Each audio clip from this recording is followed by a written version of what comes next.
Really honest, and now I thought about it, I haven't really sleep trained the boys. The crying nearly killed me. They didn't make a peep, no crying, nothing. They just went to sleep. It was like they knew. Good evening. This feels so weird doing a video in the evening, but guys, Aled is out. It was his last day at his job today and he's gone out for a drink with a friend. The boys are down to sleep and I thought, do you know what? I'm going to come on here and speak to you all. I poured myself a little Baileys because we can't take alcohol with us on the move, and there's a bottle there that I bought. It's like an apple, I want to say apple cinnamon Baileys or something. It's a bit strange. I'm not sure if I'm loving it. It's a very fall sort of flavour. Probably nice on like Halloween or something, but yeah, going to enjoy that and talk to you all about sleep. That's right, you heard me, baby sleep. I know this is like the topic, right? When you're an expecting parent, a first time parent, when you're pregnant. Well, it was for me anyway. I remember the first time I really thought about having children when I was pregnant.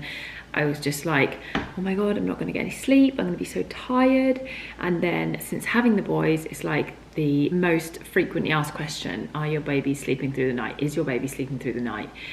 As well as how often you feed them and all those sorts of things. But sleep was a huge fear of mine because I love sleep and I need good sleep, like everyone, I think, right? So yeah, I just thought I'd come on here and talk about that. I was gonna say that it's about sleep training, but if I'm really honest, and now I thought about it, I haven't really sleep trained the boys. My goal was to, and it didn't really happen. So I'll explain all about that, but yeah, today we're going to talk about sleep and just baby sleep in general. My boys are now sleeping approximately 11 to 12 hours a night. Occasionally they wake and they stir and they cry, but on the whole, they're asleep for the whole night from 7 till like 6:30. I do go in and feed them at 10 p.m, but other than that, they're quiet as mice, like they're asleep right now. Don't know if you can see that. It's quite funny though, because they did just have like a complete temper tantrum. I don't know what was going on, but they were both screaming like mad, and I was like, why tonight? I'm being cursed. Just as I come on here to talk to you all about it, they're having a bad night. But that's what I mean. I have not got this figured out, and I just want to clarify, I am no sleep expert by all means. I have no clue about baby sleep and things like that. I've just winged it, and this is what's worked for me. I'm a first-time mum of twins. I have zero experience other than the last 6 months. So yeah, I just want to put that out there. I'm not teaching you what to do. I really am merely just doing this in hope that maybe someone will want to know my experience or want to hear what other people have done. I know when I was pregnant and even now, I watch videos if I'm struggling with something or I want to see what other people do. And I'm really intrigued. I'd love to watch more videos of just like real life parents and how they do things, because I don't think we really talk about all this stuff much. It's just kind of glossed over, and everyone struggles with certain things, right? And this was probably our biggest struggle from 4 months onwards. So yeah, today I just wanted to share everything I've learned, my experience along the way in these first 5-6 months, and any changes that we have made with the boys' sleeps, any road bumps we've hit, any difficulties we've had, etc, etc. So I'll cover what's worked for us. Even though we've had moments where I thought nothing was going to work, we have come to sort of a structure, and fingers crossed they don't have too much of a hard time falling asleep. So yeah, I hope no one watches this thinking I'm trying to tell you what to do, because I'm not. And how can I explain this? Like, I feel like we all struggle with things as mums. We all struggle with elements of bringing up our children, and sometimes when you look at someone else or they tell you something, for example me saying my boys sleep 11 hours through the night, it feels like if yours don't, you feel like, what am I doing wrong? What are they doing differently? I'm a bad mum, etc. But that is not the case, and that I think that's where mums take things wrongly, because that's not what we're trying to convey. I know I felt like it.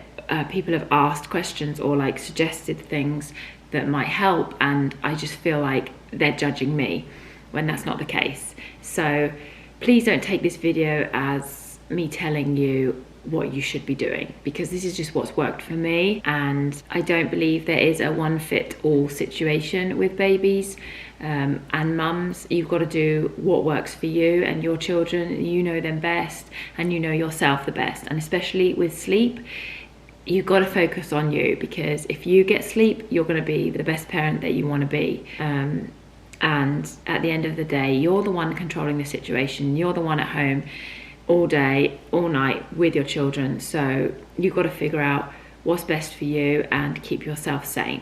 Anyway, that's my TED talk over, and I'm going to get on to talking about sleep and my experience with the boys' sleep. Okay, so let's rewind back to the beginning. The boys were born, and for the next 16 weeks, I guess, I didn't even think about sleep. It wasn't something that I ever worried about. The boys used to just fall asleep here on the sofa with us. If we were holding them, they'd fall asleep on the rockers, they'd fall asleep in the car. They basically just slept.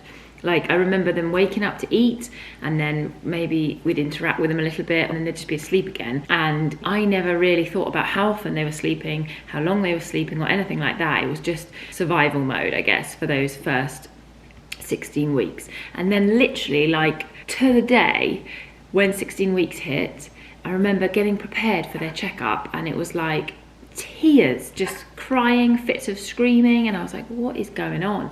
And we realised that they were struggling to fall asleep, and it kind of all tied in with the exact same time that we were moving them out of our bedroom, because they were in one crib together next to us in the master bedroom, and they were getting to the point where they were too big essentially for the one crib together, and they were kicking each other and moving so much in the night. We were like, we need to separate them. So we were kind of going into that transition of moving them into their own room just as this happened, which kind of coincided at a nice time.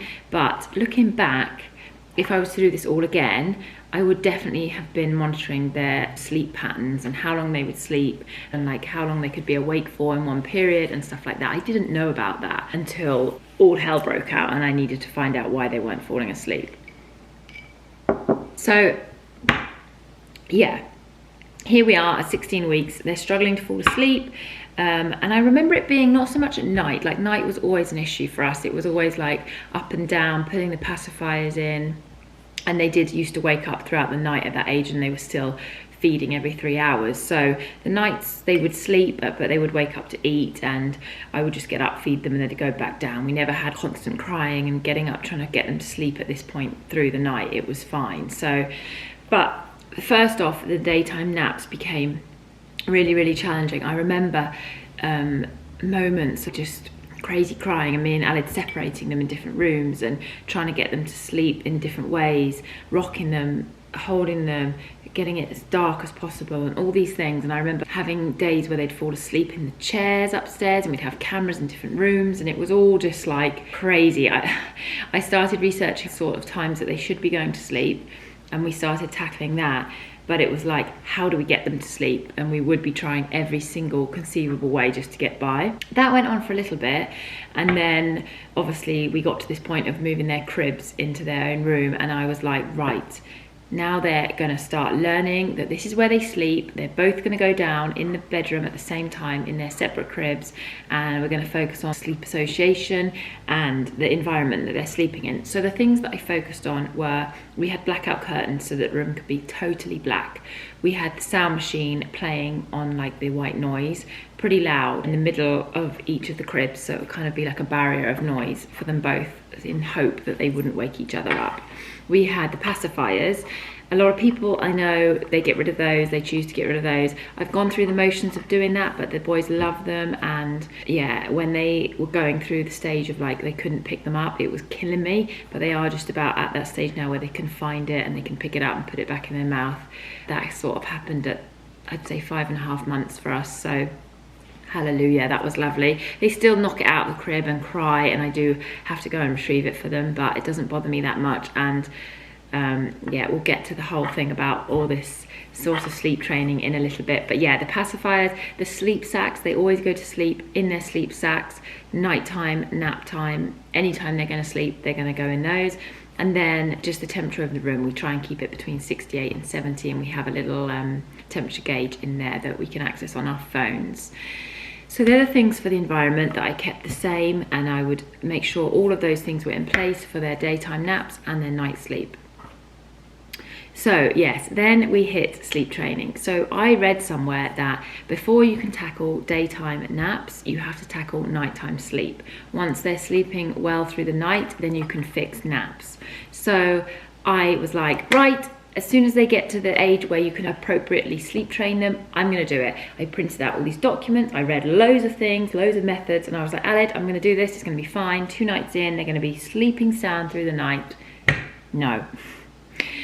I read the Taking Cara Babies PDF, and I read the Ferber method, the Cry It Out method. I read all the different things, and I came to the conclusion that I was going to do a sort of Ferber method, leave them for 3 minutes, go in, console them, leave again, leave them for 5 minutes, go in, console them, etc, etc. Let me just say, I remember the first night, I was psyching myself up for ages to start doing this. I think it was about 4.5 months. I was like, I'm going to start this Monday, this is the night. We did it. They didn't make a peep, no crying, nothing. They just went to sleep. It was like they knew. And I was like, I don't need to do this. They know how to sleep, they're fine. Next night, all tears. I tried to do this method, and the crying nearly killed me. I think I tried for maybe 2 nights, and I know it sounds so weak, and I really thought I'd be that person that wouldn't be affected by the crying. I used to say to other people that had had children, not to them personally, but I think in my head, like, why don't they just, you know, you have to be cruel to be kind, why don't they just leave them cry? Now I know why. It does something to you inside. It's horrible, and I was just too weak. I couldn't hear them cry like that. I just couldn't. And also, the boys weren't consistent. It wasn't like every night they'd cry. It was like some nights they were great and they'd go down to sleep, and then they'd cry 3 hours later and then drop off again. I didn't reach that point where it was like so hard I couldn't handle it anymore and I needed a solution. I was kind of just like getting by. It was irritating, but I was managing.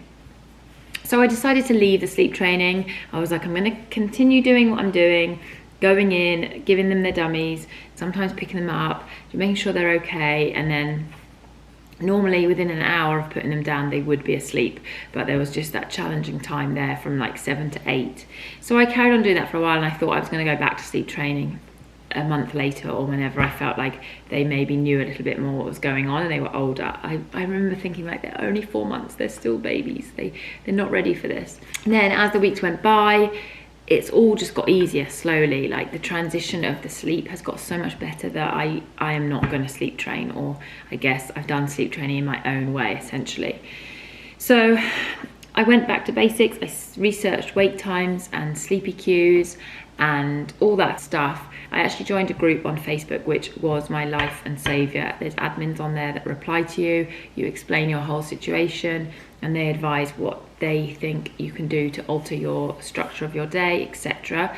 And I just went by that, and they were really helpful. So I'll leave a link to this group in the description box below. And also with twins, it's all a different ball game, because I want mine to be on the same structure. Not everybody does, but I can't bear for like one to be awake and the other not to be, because I just won't get a minute to myself. So that was my personal preference. I really wanted them on the same routine, and yeah, that's what I do. They eat at the same time, they sleep at the same time, they pretty much have their diapers changed at the same time, everything. It does make it a little tricky, because me and Aled had like visions that we would do things with them solo, and like he would go grocery shopping with one and I'd stay at home with the other. But maybe when they're older we'll try and do that. But right now I'm like, I really don't want you to take him to the grocery shop and then he falls asleep, because he'll be sleeping at a different time to the other one and it will mess up the day. So we keep them together all the time pretty much, unless we can't, and they do the exact same routine. So yeah, I researched these things, and slowly the boys, I think, just adapted to this association with the cribs and the noise and the darkness and the sleep. Yes, they don't always just drop off to sleep in this peaceful, calm environment. A lot of the time I do put them down and they'll cry for 5 minutes, but I know I've got accustomed to their crying, and I know like this is not a normal cry. And it's crazy, like if I hear them crying 2 hours after I've put them down for the night, it's maybe once or twice I've gone in because I've just felt this feeling that something wasn't right and they've been sick or something. But other nights I've left them and they've just dropped back off. So you kind of get to know your baby and what they need, I guess, and whether the crying is just like I'm overtired crying or something is wrong. The night is a little bit harder, I do admit. If they wake me up at 2 a.m. crying, I'm just like, oh my God, go back to sleep. And that's where I struggle the most, to actually leave them for a couple of minutes, because at that point I'm just like, please, I want silence, I want to go back to bed. And I'm so tempted just to run in there, give them a pacifier and hope that they drop back off. But on the whole, they are so good. I don't think I really need to go down the route of sleep training now. They go down at 7, they may cry for like 10-15 minutes. Sometimes I go back in and give them the pacifier and resettle them, but other times they just drift off after a bit of whining and crying and rolling around. And yeah, that's it. I don't think there's much more I can tell you. Some of the things that I think that I did naturally without thinking about it that really helped me along the way is when they were babies, me and Al had never really rocked them to sleep. Having 2, I think, enabled us to stay away from that holding them to sleep, because we didn't hold them all the time. We were just so much going on in our lives without having any help that we didn't have the luxury to be able to like rock them to sleep, as lovely as that sounds. And now that they're being a bit more cuddly, I am like, oh, I'd love him just to fall asleep in my arms, but I know that that is not good for them and it will be no good for me in the long run. So we never rocked them to sleep. I've never fed them to sleep. Again, it being twins, I used to breastfeed them together. There's no way I could deal with having one baby fall asleep on me and the other be awake still because of juggling them off, etc. So I've never made associations with sleep that are tied to me. I do hear that when you're sleep training and trying to help your babies, if you are breastfeeding, it's good to get your partner to go into the room a lot to console them, to kind of calm them down, because they can smell the milk. I've never really had the luxury of being able to do that, because Alid is normally the one that's taken over in the kitchen or he's been working, so I have had to go in. But it hasn't really affected the boys. There has been times when I've noticed that me going in to console them has made them more wild, and that is often a lot of the case. So I have been able to kind of adapt to leaving them cry a little bit, but not to the point of the crying upsetting me. I now know this is a cry for help, or this is just a cry because I'm overtired. So it's just taken a bit of time. Yes, there's been days where I felt like I can't take it anymore. I need someone to come in and help me. There were days when I was texting the doula like, I need you to come in next week. There was one week actually, it was probably about the 4-month mark. Me and Alid were just like, we've lost the plot, we need help. And I texted her, and it was bang in the middle of this pandemic, and she was like, I'm working with another family and they don't want me to be around anyone else. And I was like, the one moment I needed help, and she's busy. So we got over that hurdle and we didn't have any help. We managed, and fingers crossed the boys are pretty much getting the idea of this sleep business. All in all, I think there's days when they're worse, and I think it's partly because they're not sleeping through the night as well. Maybe they're teething or something's kept them up and they're just overtired. A lot of it comes down to overtiredness, and kind of need to put a stop to that cycle. So yeah, I'm still learning, and there's definitely days when they are fussy and worse than other days. Some tips that I've learnt for twins, especially if you are expecting twins and you're interested in this, if you want to keep your twins on the same schedule, some things that I've learned from this Facebook group, by the way, you must go and have a look at it. Again, I'm going to leave a link to it in the description, but some tips are, if one of your babies wakes and the other's still fast asleep, you can leave the sleeping baby for an extra half an hour, and then when you go to put them down for the next nap, you do it 15 minutes earlier than you would have done. So one baby is just 15 minutes early for their sleep and the other is 15 minutes late for their sleep, if you get me. That was a really good tip, because a lot of the times that would happen at the beginning. One would be crying for like half an hour while the other was sleeping, and then everything would get out of sync and I was panicking. So that is one thing to keep in mind. And yeah, on this Facebook group, they talk about all this stuff, and they do a thing called crib hour, where at the minute that your baby falls asleep, you leave them in the crib for an hour, no matter if they wake up and cry. I couldn't manage to do that. The crying again got me too much, and I just let them sleep for however long they want to, providing it doesn't go over 2 hours in any one slot. And if one baby wakes up after 45 minutes, I'll make sure the other is up after an hour and 15, the 30-minute extra window. So yeah, that's all I can think, guys. If you have any questions, please ask in the comments below, because I'd love to talk to you all about this. I know for me, it's probably been the biggest challenge I've had with the boys. It's been harder than feeding, if I'm honest, the sleeping and the scheduling of their days. So yeah, I'd love to hear what other twin mums have done, or other twin dads. I'd love to hear your stories, and yeah, just anybody, you know, just fill the comments with tips and tricks that you've learned, because any little comment could help someone out there that may be struggling with something. And yeah, we're all here to help each other, right? There's no judging, and no, this is the right way, this is the wrong way, because you know your children the best, and you know what is going to keep you sane at the end of the day. So it is getting dark, and I think you can tell by this video.